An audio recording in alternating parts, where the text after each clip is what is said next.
How about making a pancake that is savory and spicy, healthy and gluten-free, and above all, very, very delicious? Namaskar and welcome to Curries with Bumbi. And today we will be making Besan Chilla. Besan is gram flour. It is gluten-free and it is commonly used in making pakoras. I have taken a cup of besan. Besan is available at any Indian grocery store or online. And if you do not get it, then you can use garbanzo bean flour instead. I like adding a heaped tablespoon of rice flour as it brings in a crispiness. You can also use cornstarch in place of rice flour or just leave it out. Then a teaspoon of salt, a teaspoon of baking powder to make it light and fluffy, and then freshly crushed black pepper. Using a whisk, mix the dry ingredients very well. I like using a teaspoon of crushed carom seeds, that is ajwain. It not only brings in a nice flavor to the chilla, but also helps in digestion. You can replace carom seeds with fresh or dried thyme. Next comes the wet ingredients. I like adding a heaped tablespoon of plain unflavored yogurt. This is my homemade yogurt. Yogurt is optional, or you can also use a tablespoon of fresh lemon juice. Just give a brief mix and then start adding water little by little till everything comes together. Please do not add the water all in one go, as then it will be very, very hard to get a smooth consistency. So add water little by little, mix and work your way through until you get a smooth batter.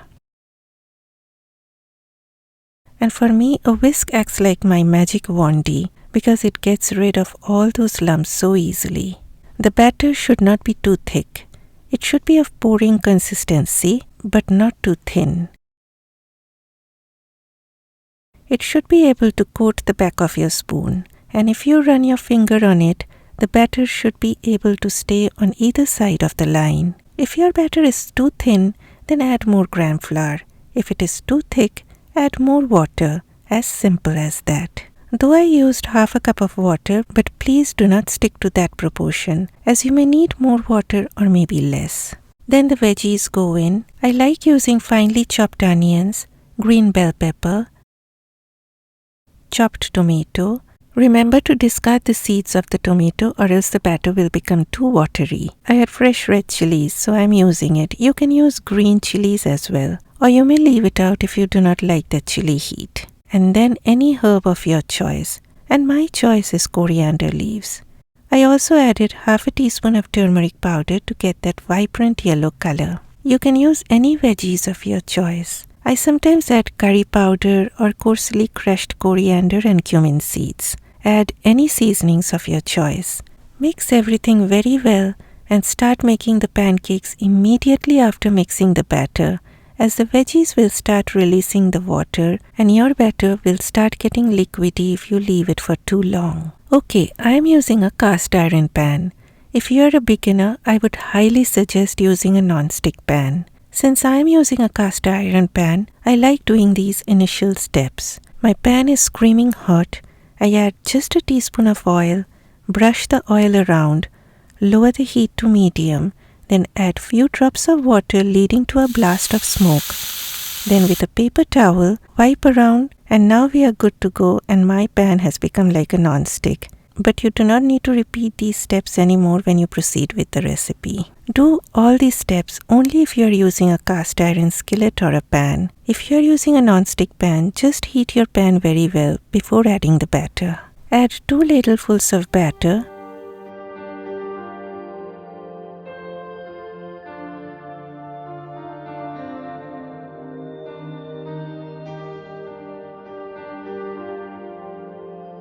Add little oil along the side. If you are using non-stick pan, you can add very little oil. Next, lid on, medium heat, and leave it for a minute or two or until you see the surface drying up. And see those bubbles forming? That is the reaction from the baking soda along with the acid from the yogurt. And that reaction creates that bubbly goodness. Okay, the surface has started looking dry, so time to flip.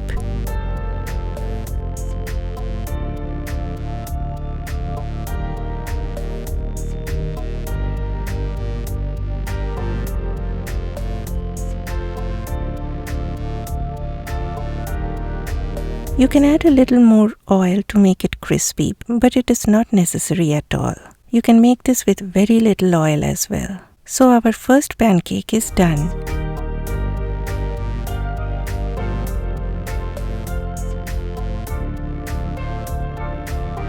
Please remember to wipe the surface of your pan if you see any bit sticking to it before pouring the batter. Let's make another one.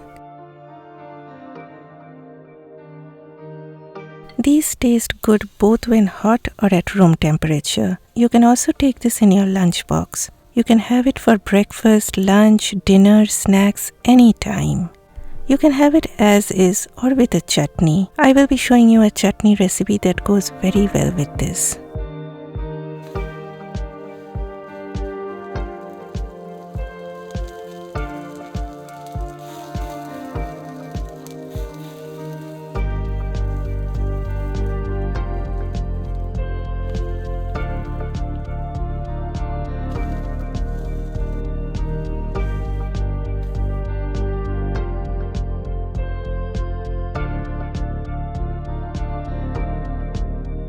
Okay, my pancakes are done, so now let me show a chutney recipe.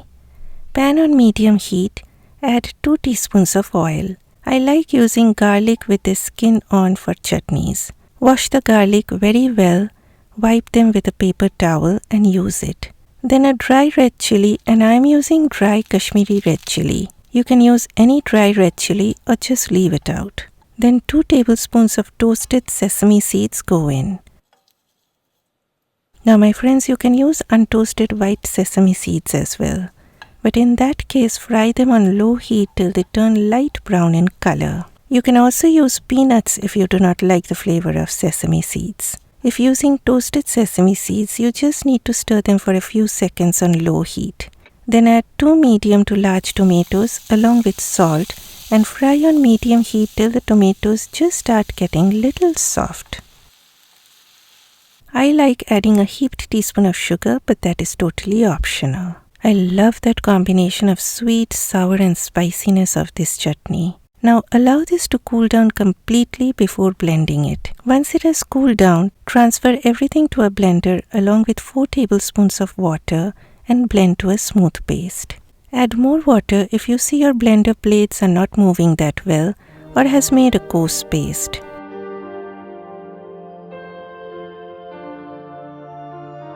So it should be smooth like this. Transfer the chutney to a bowl and then more goodness is on the way. Heat 2 teaspoons of oil. Once the oil turns hot, lower the heat to medium and add half a teaspoon of black mustard seeds.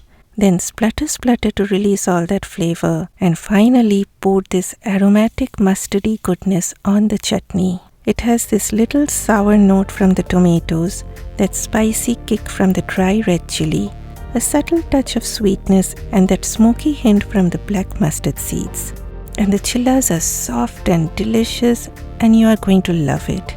You can also serve this with any dipping sauce of your choice or a green chutney. I will leave the link to the green chutney video in the description box. Please give me a like and consider subscribing. Bye bye.